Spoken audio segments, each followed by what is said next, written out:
दोस्तों नमस्ते। महाराष्ट्र में आजकल क्या हो रहा है ये जान लेना बहुत ही आवश्यक हो गया है।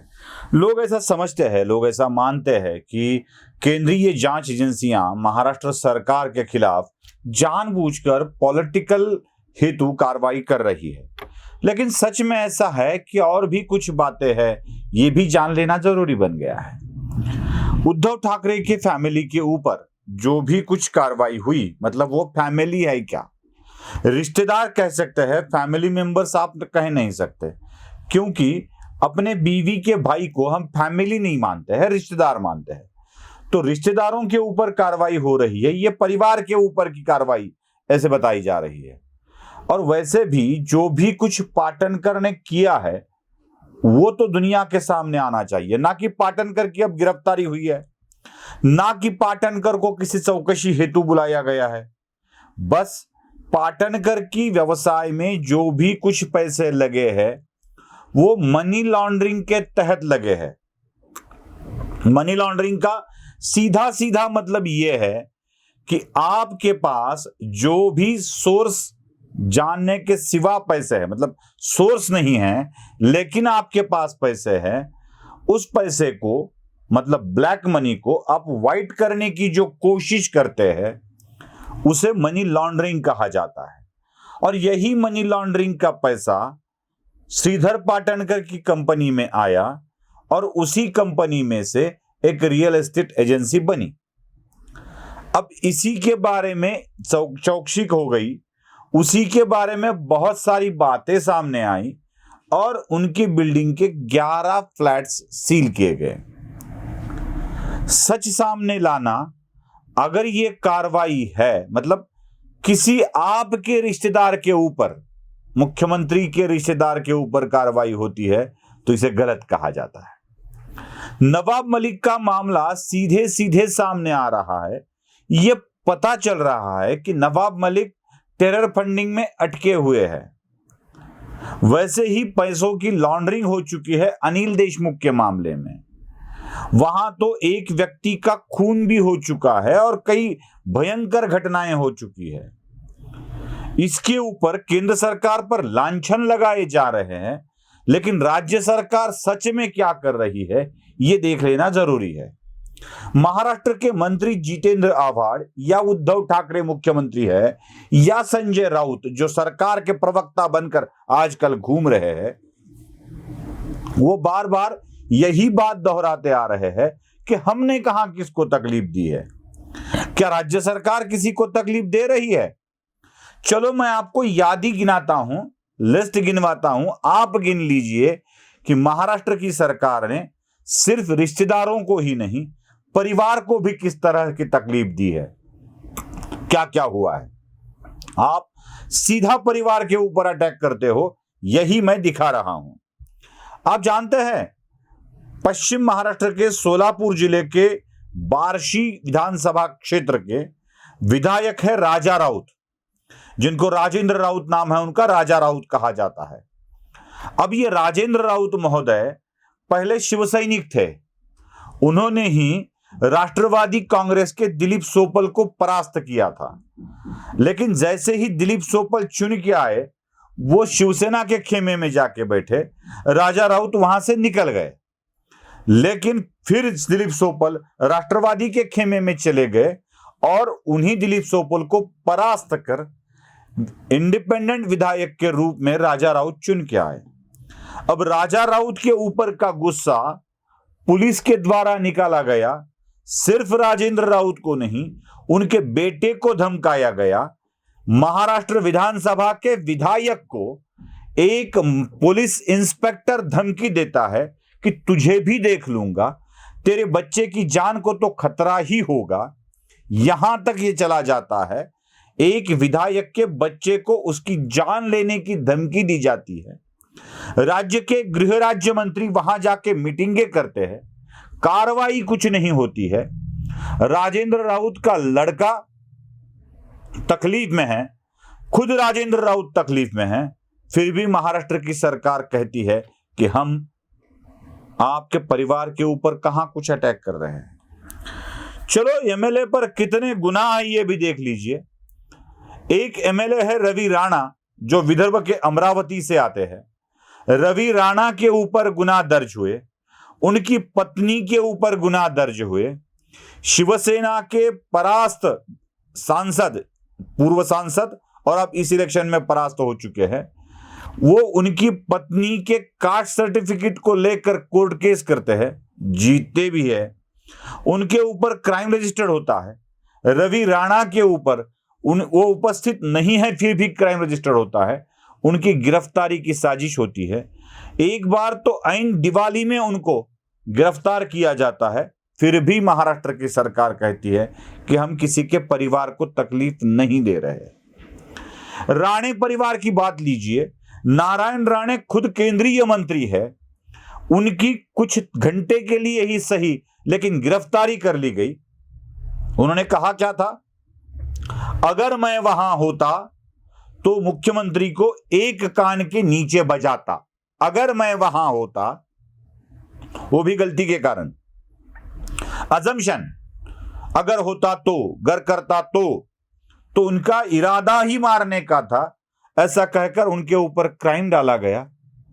उनके बेटे को के ऊपर कुछ गुनाह रजिस्टर्ड करवाए गए और दोनों की गिरफ्तारी हुई।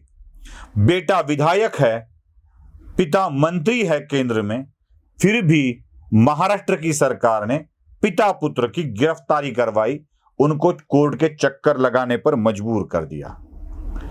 अब 2 विधायकों की बात मैंने कही है, 3 विधायकों की बात कही है, एक केंद्रीय मंत्री की बात कही है। मैं 2 विपक्ष के नेताओं की बात आपको बताता हूं। विधान परिषद के विपक्ष के नेता प्रवीण दरेकर, उनके ऊपर भी एक मुकदमा दर्ज कराया गया, मजूर होने का, लेबर होने का। और आपको बता दूं कि यही बात महाराष्ट्र के सभी लोग कर रहे हैं। सभी कर रहे हैं मतलब दरेकर को परमिशन मिली है ऐसा नहीं होता है। अगर दरेकर दोषी है तो उनके ऊपर भी कार्रवाई की जाए, लेकिन अगर दरेकर के ऊपर कार्रवाई हो रही है तो उन सभी लोगों के ऊपर कार्रवाई होना जरूरी है जिन्होंने दरेकर जैसे ही अपराध किए हैं। लेकिन सबको बख्शा गया, सिर्फ दरेकर को पकड़ा गया और दरेकर के ऊपर क्राइम रजिस्टर्ड किया गया। वो नेता विपक्ष है विधान परिषद के। अब नेता विपक्ष है देवेंद्र फडणवीस, उनके ऊपर भी कार्रवाई हो रही है, उनको भी गुनाह में फंसाने की साजिशें हो रही है।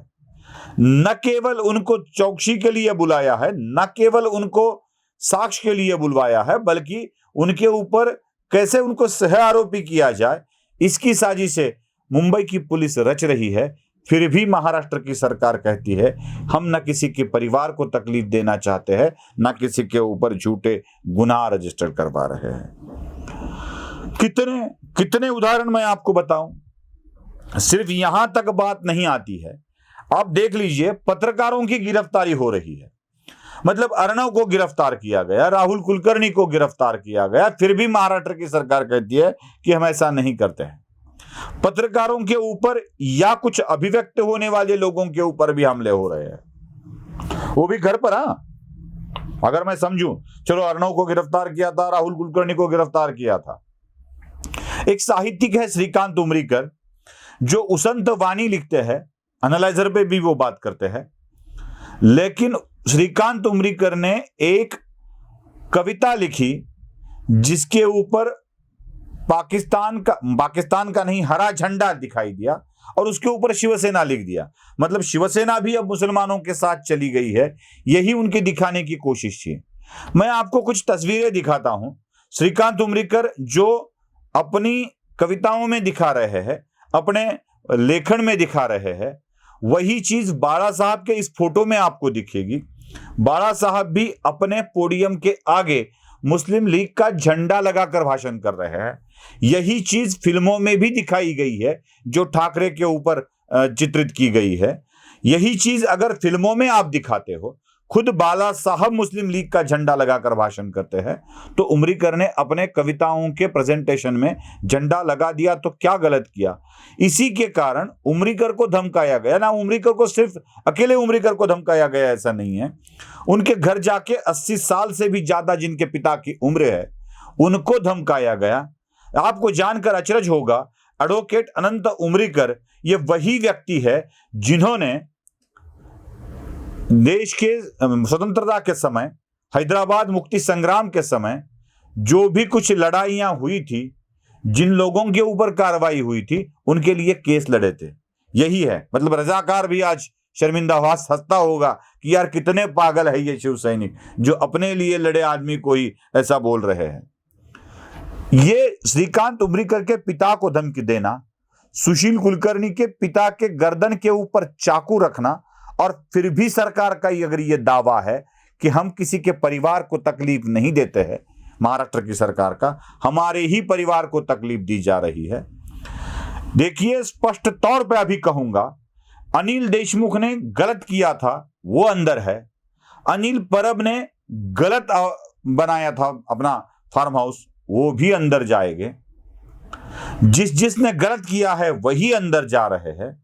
इसको परिवार से जोड़ कर ना बताए, परिवार को तकलीफ देना तो आप कर रहे हो। कितनी लिस्ट मैंने गिनाई है आपको, कितने नाम गिनाए हैं मैंने आपको, इससे भी अधिक नाम और उभर कर सामने आएंगे। लेकिन महाराष्ट्र की सरकार मराठी का मुद्दा उठाकर इसी बातों को बार बार बताई जा रही है। मतलब शिवसेना वाले मराठी है और बाकी लोग कोई मराठी नहीं है। हम मराठी परिवार में पैदा ही नहीं हुए, बस मराठी परिवार में पैदा होने का हक उद्धव ठाकरे, रश्मि ठाकरे इनको ही है, बाकी लोग मराठी परिवार में पैदा नहीं हुए हैं। अरे चोरों के ऊपर गुनाह रजिस्टर्ड होता है तो मराठी और अमराठी का मुद्दा यहां कैसे आ जाता है? आप मतलब मराठी, ये बात उद्धव ठाकरे कैसे कर सकते हैं? बस टिप्पणियां करो, कुछ तो ऐसे चिमटे निकालो कि जिससे तकलीफ हो, लोग हंसे, इसी के ऊपर सारी बातें चल रही है। और इतनी ही मराठी की बात करते हो तो चंद्रिका केनिया क्या मराठी थी? क्या संजय निरुपम मराठी थे? क्या प्रियंका चतुर्वेदी मराठी थी? क्या राम जेठमलानी मराठी थे? अरे कितने सांसद बनाए आपने जो मराठी नहीं थे। यही मराठी का प्यार है आपका, यही हिंदुत्व का प्यार है आपका। और इसी बातों को अगर उठाया जाता है तो उन्हें महाराष्ट्र द्रोही कहा जाता है।